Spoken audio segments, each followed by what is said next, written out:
months ago, I made an Orzuru, an origami crane. It started with a simple sheet of paper. When I first held it, it felt plain, fragile, almost too ordinary to matter.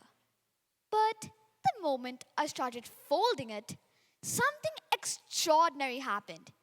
The first crease looked pointless, the next one looked messy. Yet, slowly, a shape began to appear. Something new, something meaningful. My name is Zayn Sharma, and over the past year, I realized that life works a lot like that piece of paper. We start simple, we get folded by pressure, mistakes, expectations, and none of it makes sense at first. But those folds are not failures, they're the beginning of something stronger. That's how I discovered what you now call origami thinking, the art of folding failures into strengths.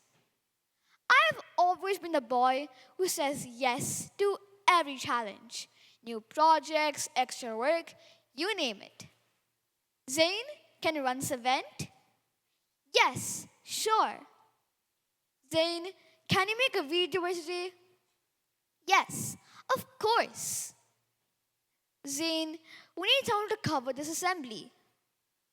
Oh, yes, I'm in. Honestly, I said yes so much that I think my Google Calendar needed therapy.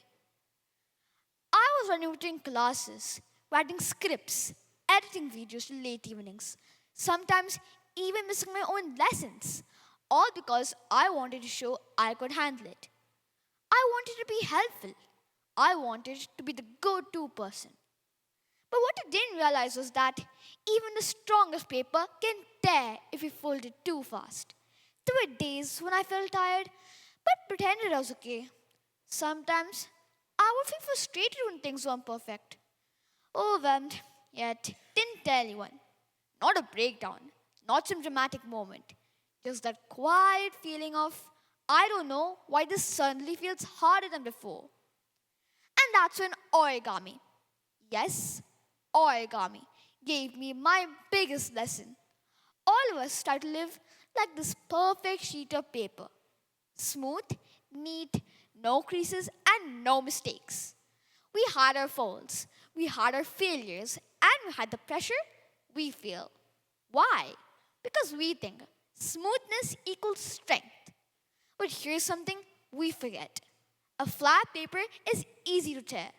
A folded paper, through mistakes, becomes stronger, more structured, and more purposeful. Origami is based on a simple truth. Fools don't destroy the paper, instead, they give it shape. I used to think mistakes were something you quietly erase.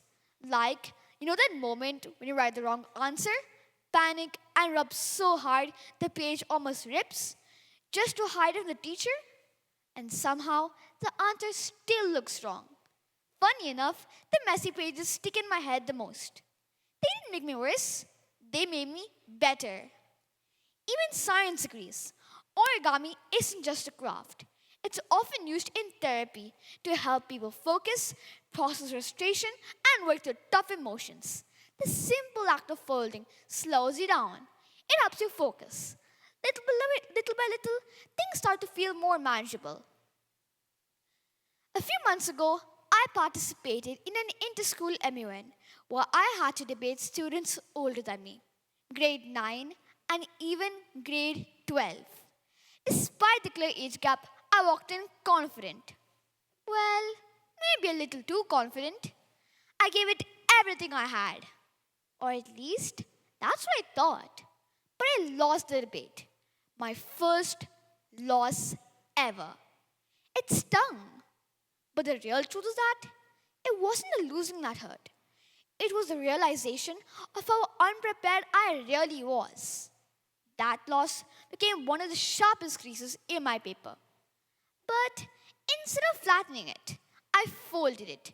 I changed the way I looked at things and started to think smarter. It didn't break me, it opened my eyes. Watching the old students debate made me see how much more I had to learn, and it pushed me to build better and smarter techniques. Well-being isn't just about feeling good. It's about knowing how to fold challenges into strengths, when to take a pause, and most importantly, when to stop. So let me share how you can all practice origami thinking. Pause before you say yes. Not every opportunity belongs on your paper. A pause is not weakness, it's wisdom. Take a moment before agreeing to anything and ask yourself, will this strengthen me more or whether it's going to stretch me more? A simple pause can protect you and help you choose the right fold. Fold pressure into purpose. When things get difficult, instead of asking, why is this happening to me? Shift the question to, what is it teaching me? That small change turns stress into direction and helps every crease become a part of your shape. And finally, repair the folds. Mistakes happen. Let me tell you a top secret fact. Nobody's perfect. Grades drop, plans fail, friendships get messy. Don't hide them. Fold them into something stronger. But here's the main truth I want you to take home today. You don't get to choose the folds you face in life, but you can choose a shape. This started as a flat, fragile sheet of paper. No shape, no story attached. However, today it carries every crease proudly because those folds are the reason it can finally stand on its own. There is a Japanese saying, fall 7 times, stand up 8. But today, I want to add something to that. Fall 7 times, rise as something new. Your well-being is not about staying perfect. It's about taking every challenge, every setback, every tough lesson in transforming yourself into a stronger, wiser, and more resilient person. So, the next time life creases your plans, don't flatten the page. Fold it, shape it, trust it. You might just unfold a masterpiece. Thank you.